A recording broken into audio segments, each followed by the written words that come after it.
Pull up on the block, dash, lit, we glide. Creps on my feet, pockets wide. Up tryna chat, bruv, can't collide. Gas life crew, bruv, by my side. New stack tool, bruv, safe, look tight. Man, I move silent, streets I love at night. Guess who's black? Black again. Oh, yours black. Go tell a friend. And we are here, back again with our Premier League review of game week with the final game that I have been anticipating, to be honest, because I wanted to see what this team was about. Chelsea versus Fulham, or should I say the other way around? Fulham versus Chelsea at Craven Cottage. Yeah, boy. So let's get into it. So imagine, yeah, big Xabi Alonso versus Arbeloa. And boy, oh boy, they used to be teammates in Real Madrid. Could they have predicted that? Standing side by side, CDM and a right back. Yo, so do you reckon in the future, I'll be in charge of Chelsea and you'll be in charge of Fulham? Is what Xabi Alonso could have probably said in a different alternate universe, because yo, fucking Doomsday's coming out. So multiverse exists. The multiverse is real. You hear me? You see me?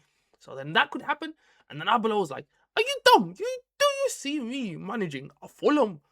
And then Xabi Alonso's like, "Well, you never know. You never know." But at the same time, this game had everything that you could have asked for. In terms of Premier League, for me, this is probably the best game of the week for me, personally, because it was end-to-end stuff. This game gave us the first proper look of Xabi Alonso's Chelsea, and immediately during that game, you could see that this team was going to be very different from the Enzo Maresca team that last had a permanent manager at Chelsea. He went for his familiar 3-4-2-1 formation that he utilised within Bayer Leverkusen to get that unbeatable trophy. So they won the Bundesliga, if I recall, and they were unbeaten in that season. Crazy scenes, crazy. They were the first team to ever do it in the Bundesliga. Oh my goodness. But Chelsea look much more aggressive, and their attacking transitions, getting players behind them and allowing players to rotate into unexpected positions. It was chaos ball at its finest. Chelsea have always been known to play chaos ball, but this Xabi Alonso team has known to create even more chaos, especially in that game. So they started with Sanchez at the back. They had Achimpong, Lacroix, and Colwill. Oof! 3 good centre-backs, they had good performances. I know the scoreline doesn't say so, because it was due to one man, and that was Sanchez. But they had Malo Gusto on the right-hand side. They had Reece James and Lavia in the middle of the park. And they had Hato on the other side. And then Palmer, Morgan Rogers in the number 10 role. And João Pedro in front of him. Boy, oh boy. JP Morgan. Yo, that's what they've been calling him. The nation have been calling him JP Morgan. Just like that finance company. You hear me? Oh my word. And this JP Morgan side, they could potentially score close to about 40, 50 goals plus. That's what I'm expecting, because these guys look exciting, and at the same time they might be the best attacking trio in the league. Like, who do you think is better right now? Arsenal, who have they got? They got Zolis, they got Havertz, and they got Saka. Saka, fair enough on it. The other two in it, they need to do much more. Zolis is still new. City, you've got Haaland, Semenyo, and Doku. Nah, Haaland's fantastic, but Semenyo should be on the left-hand side and Doku right. Liverpool, Isaac, Ngurmo, and Gakpo for now. Nah, doesn't even come close. Man United, Cunha, Sesko, and Mbemo. Nah, I'm a United fan, and I'm saying this, bro. And Tottenham, let's not even compare them to Tottenham. But yeah, these guys look the most exciting, and I can't wait to see what they have in store. But the most interesting selection is probably the midfield, because there was no Moises Caicedo, and Enzo started on the bench, and instead Alonso uses Reece James and Romeo Lavia. Chelsea fans were crying for him to play. This is his 3rd season in the club. I think 3rd or 4th, probably 3rd season in the club. And finally, he's making starts without getting injured. He made his first 90 minutes in pre-season. Can you believe that after 2 seasons at the club? Yeah, he made his first set of 90 minutes. And what do you know? This is the first time they've actually started together as well, like in the middle of the park. But there was a risk to it, because you've got Reece learning a central midfielder role. He has played there loads of times in it, but he's predominantly a right back. And Lavia still establishing rhythm just to get the connections and the Wi-Fi connections between the team. You hear me? And the two attacking number 10s and wing backs expected to advance and bomb down, go left like Grimaldo and Frimpong were doing at Bayer Leverkusen. And the centre backs were encouraged to get forward because you had Lacroix getting into unusual places, chaos ball. But yeah, let's get into Fulham's formation.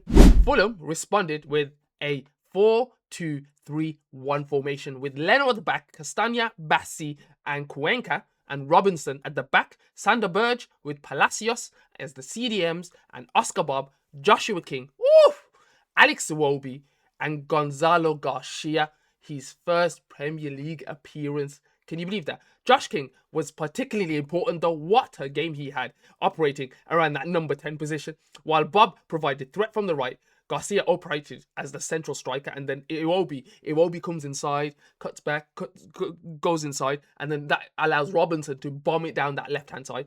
But Fulham actually controlled a lot of the midfield, and we'll come back to that. We will come back to that. It only took Chelsea 31 seconds to score because Chelsea played direct. The ball travels through Fulham structure. George Cuenca is caught out of position, and Palmer flicks the ball into João Pedro's path, and João Pedro attacks the space 1 versus 1 with Leno. Little ka-ching, ka-ching, ka-ching, and then it's 1-0 Chelsea. What a beautiful play. They were direct. 3 or 4 passes it took to get to that goal, and that was in the 31st second. Half of the time, you get midfielders that pass the ball side to side to side to side to side to side, and then it goes nowhere. Now Chelsea know exactly what they need to do. Xabi Alonso's got them moving. If the space is available, attack it. That's one of the biggest immediate differences under Alonso. Under Maresca, Chelsea could sometimes become obsessed with maintaining positional structure. They have to stick to their places. But Alonso appears more willing to say it's the opposition is disorganized, go and just create the absolute most chaos. And that first goal is the perfect example. And João Pedro, what a nuisance he was for the Fulham centre-backs, because technically he is the number 9, but he's still simply not standing between the centre-backs waiting for the cross. He was dropping into midfield, receiving between the lines, running the channels, combining with Palmer and Rodgers, and then still arrives inside the box as well to do his thing. He finished with 1 goal and 1 assist. So FPL, if you had João Pedro in your team, I did too. But then, after that goal that Chelsea scored, you're thinking, Fulham are about to get smoked and duppied. But no, they actually grew into the game. And this is where the Chelsea midfield becomes a concern. Because look at the possessional statistic. Fulham had 62% possession and Chelsea had 38%. That's not a typo. Fulham had nearly 2/3 of the possession. And now possession doesn't automatically mean domination. But there were sustained periods where Fulham were able to play through Chelsea's defence and midfield. Why? Chelsea's structure was incredibly ambitious. That's why you've got Palmer drifting, Rodgers attacking the space, Gusto pushing, Hato advancing, centre-back stepping up, Reece James moving, Lavia trying to screen all of this. If Chelsea's first line of the pressure doesn't win the ball, there's suddenly a lot of space behind it. And Alonso's football relies heavily on understanding, when do I jump, when do I hold, who's covering me, and who fills my position if I leave it. Those relationships clearly aren't automatic yet. You can't just switch it off and on like it's a light bulb. But eventually, Fulham punished Chelsea. 23 minutes in, Timothy Castagna supplies Josh King. King gets into the right side channel. He shoots from a different angle and beats Robert Sánchez at the near post. 1-1. Now, there's 2 things to analyse here. Number 1, the tracking. Chelsea allow King to attack the space, and Morgan Rodgers' attempts to recover it isn't particularly effective. Chelsea's defensive shape isn't settled. King gets across to the penalty area. But then, problem number 2, Robert Sánchez. I've said it. If you guys are following Beat the Press and you're coming onto here, we did an episode called the Pressure episode. So we put pressure on players to say, this is your last chance. I said Robert Sánchez, and guess what he does? This should not have been going past him like that. That goalkeeper, he's supposed to be a quality goalkeeper. They're a top 6 side. He's supposed to be a top 6 goalkeeper, but no, the amount of mistakes he's been making over the years, I just don't believe how he still defrauded this team. He has defrauded them. Sánchez needs to protect his near post better. Like, brother, you're a goalkeeper. You should know that, I'm going to protect this side because then the centre-backs are going to cover me and protect the wide in it. Because why would they even try to take a wide shot at it? Because he's not even in that position to take a wide shot and just get it in it unless you're a really, really, really good player and you try to do a Trivella. But Sánchez, stay in your position and stop being all this giddy movements and that. You get me? Like, this is where Chelsea fans are going to start getting nervous again, because this conversations, like I said, aren't new. They've been held. They know how shit Sanchez is, but they still keep on playing him, Chelsea Football Club. I do not know why, for what reason. Sanchez recorded a league-high 5 errors leading directly to the goals 24-25 season and another 3 last season. Like, that says all. That says it all. 8 high-profiling mistakes that led to your team conceding goals. So, Alonso may have Palmer, João Pedro, Rodgers, Lacroix, could have James, fucking Caicedo, but guess what? They're still gonna need something to stop the ball from going between the sticks, and it's not Sanchez. Now we get to one of my favorite tactical sequence of this game, because this is how much chaos ball is going on. You get in the 41st minute, Palmer gets possession, and suddenly Maxence Lacroix is overlapping him. Brother, this Chelsea centre back, not the wing back, not the midfielder, the centre back Lacroix charges into the Fulham penalty area. He goes around Kunkenka and cuts it back. Morgan Rodgers arrives. Bam! First Chelsea goal, 2-1. And if you had Morgan Rodgers in your team, well done. I did too. But this is what you need to understand about Xabi Alonso's system. The formation graphic says 3-4-2-1, but players aren't chained to those positions. Like, you know how like certain systems, like Pep, for example, it will make sure that fullback, for example, is going to stay high and wide and make sure he does not go anywhere, but that touchline up and down, up and down. But no, Xabi Alonso is completely opposite. These players at Bayer Leverkusen constantly used rotations where players appeared in the complete unexpected zones. The idea is not you're a centre-back, stay there. The idea is which space needs occupying right now. It's like playing chess, for example. So like you've got your pawns out of position, but then the back line for the black, for example, hasn't moved in that sense in it. So your pawns are all over the place. So you just need to attack that space and suffocate them, regardless if you're a pawn, regardless if you're a bishop, regardless if you're a knight. You hear me? But then the confusion starts with, what do Fulham do in this position? Because the centre-back is overlapping. Who tracks him? The winger, the midfielder, the full-back, because they're already preoccupied. He is an anomaly in this position. That's why it's so effective right now. And you know what? This is the bigger purchase, isn't it, that I can completely agree with in terms of it could potentially be justified. 117 million is an insane transfer fee, but there is immediate pressure. But Rodgers' profile makes a lot of sense for Alonso, because in this formation, he will thrive as a number 10. He will thrive in terms of playing chaos ball, because he's physically powerful, he carries the ball, can receive under the pressure, can attack the penalty area, presses aggressively, can play as a 10, drift wide, can play through the midfield as well. Like, he's all that you need in this kind of formation. He also created 5 chances alongside scoring that goal. That was the most by any Premier League player in the opening match week at that time. He finished with an 8.8 stat rating and approximately 0.64 XG. That's important because Rodgers isn't just another fancy attacking midfielder. He gives Chelsea power, precision, fucking dynamite. That's what he's gonna do. And yo, I'm telling you, man, hot take from me, he will justify his transfer. He will definitely justify it. Mark my words. And then second half happens. 49 minutes in, JP Morgan are all involved in this goal. All 3 attackers, bruv. Morgan Rodgers helps the ball because he flicks it up. And then João Pedro gets it moving. He dribbles and dribbles and dribbles until Palmer overlaps him on his outer side. And then he gives him a little intricate chick. And then Palmer megs the keeper, Leno. He puts it through his legs. Oh my God. Yo, I've been seeing these training clips of Cole Palmer in the summer while the World Cup was happening. And my brother's finishing top notch. Top notch. There was no way he was going to miss that in that position. And the composure to have to do that. Yo, Palmer's back, boys. Palmer is definitely back this season. And look at the relationships between them already. Already, it's the first Premier League game of the season. Like, one attacker drops, one attacker runs, and one attacker connects. That's exactly what you want from a fluid front 3. I've said it, bro. Yo, these guys are the most exciting front 3 in the Premier League this season.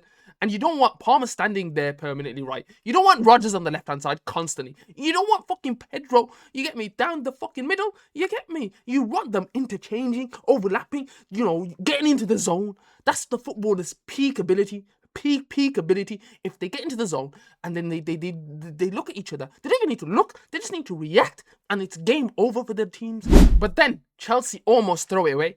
And this is probably why we're not going to call them title favourites at this point in it, after this game, after game 1 in it. We got to give it a bit of time in it for Alonso to settle and everything like that in it. But literally 5 minutes in, after making it 3-1, chaos, long ball, Levi Cole misjudges it. Castagna gets the shot away. Sanchez doesn't hold it. And he parries it to fucking Gonzalo Garcia, who heads into it. And he is the quickest to react from the defender. And he goes bam, onto the floor, over the keeper. Bro, literally, the only way that Fulham are going to score goals is if Sanchez carries on making mistakes. That's 2 mistakes in my books now, because he parries it in 2 different positions. You've got to register as 2 mistakes from Sanchez. Now, let's talk about the stats. On my right-hand side, there will be the stats up there. You see me? But at the same time, guess what? Guess what? Yeah, this is what it looks like. 62% possession from Fulham. Like, what is going on? They had majority of the ball. They compared to 38% possession from Chelsea, and then 14 shots from Fulham compared to 18 shots from fucking Chelsea, and then they had 6 shots on target both. You get me? 37 touches in the Fulham box from Chelsea compared to 24 touches in the Chelsea box from Fulham, but 11 chances created from Fulham, and there's 17 chances created, with 1 big chance created from Fulham and 4 big chances created from Chelsea. The stats is crazy. You're expecting Chelsea to dominate, but no, they were just attacking the space. They didn't care if they didn't have the ball. Literally just attack the space and make sure the space is covered.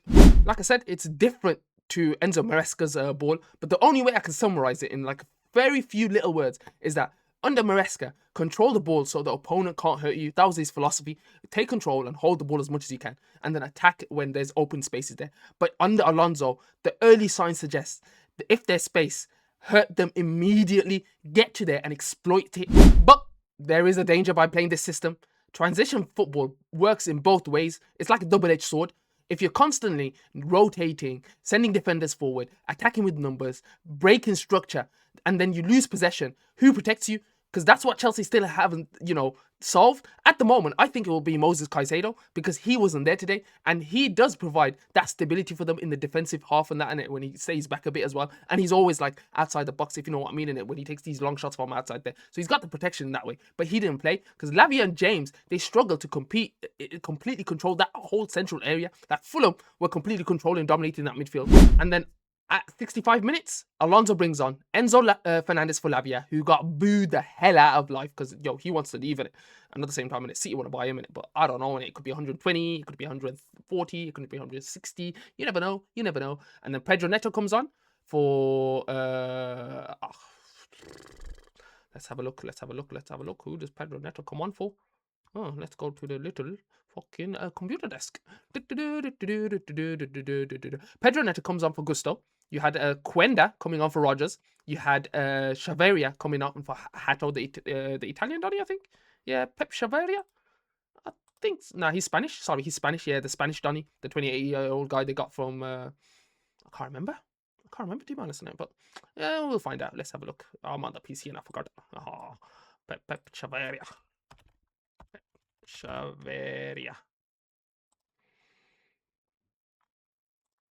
He come from Rayo Vallecano. Yes, boys. And it wasn't too bad still. Because, Alonso needed to control the chaos now in it. Because, they got the goals in it. So now, you gotta, put the chaos back down and squish it down a bit in it before it goes all over the place and they're all over capitalizing and just fucking making mistakes everywhere. Because that's what Chelsea are known for. They go too far down the spectrum. So for me, the one player that stood out for me was Cole Palmer, obviously. 1 goal, 1 assist, 3 chances created, 5 successful take-ons, and 9.6 rating. He looks refreshed. He looks sharp. He looks like he's back to his best. Because last season, the injuries were catching up to him and he couldn't deliver when they needed him the most. Morgan Rogers got a goal and created 5 chances, but his constant pressing, running, and threat, this could be an enormous season for him. And finally, JP. 1 goal, 1 assist, and 4 shots. Provides a link between Palmer and Rogers. And if those 3 stay fit, Chelsea have got a serious attack. Because Morgan Rogers and Cole Palmer, they're both best friends.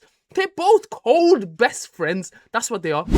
And Maxence Lacroix, what a debut on the Premier League for Chelsea. Oh my word. This brother casually just decided to turn into Cafu at one point in it. Centre-back, overlaps Palmer, beats a defender, gets an assist. Like, his willingness to attack these spaces. He wants to get into them spots. Like, he's embodying what Xabi Alonso wants in this formation. And obviously, let's not take away from Fulham and Joshua King. 19 years old, playing in that number 10 role. He smashed it. He looked energetic. He looked dangerous to deal with. And he was always a threat for Fulham on the counter or when they got the ball in them intricate places. But yeah, Robert Sánchez, big concern, bro. This is your last chance, bro. I swear to God, yeah. If you don't perform this season, yeah. Oh, Chelsea fans, yo, you have to get out there and do a fucking... You know what, when reform come around and everyone's like, we don't want reform. We don't want reform. Yeah, it's the same with fucking Robert Sánchez. You need to go up there with banners and be like, yo, kick Sanchez out with banners and that, and you hear me? But to sum it up, Chelsea under Maresca wanted control. Chelsea under Xabi Alonso look like they want chaos ball and violence. Palmer, João Pedro, and Morgan Rogers, also known as JP Morgan, look disgusting together. But if Alonso doesn't fix that midfield protection and Robert Sánchez keeps moving like he's got an accumulator on both teams to score, yo, he's a betting man, investigate him. Yo, I want the Argentinian people in it, in the World Cup, the people that investigated the Argentinian scandals, I want you to investigate Robert Sánchez just to see if he's doing a betting scandal. Because, yo, how are you conceding these goals? It's stupid. Chelsea might, though, have to score 3 every week just to survive because of him. And on that note, ladies and gentlemen, it's been a pleasure. That's game week 1 done, and we'll return on Saturday for game week 2. So in the meantime, we're going to be bringing you some FPL, and we're going to be looking at like football news around the world as well, leading up to the next Premier League set of reviews. But yeah, if you've liked this video, please like, comment, subscribe, and you know where the notification bell is, so you know as soon as I've uploaded it. So thank you very much. Take care. Peace on the streets.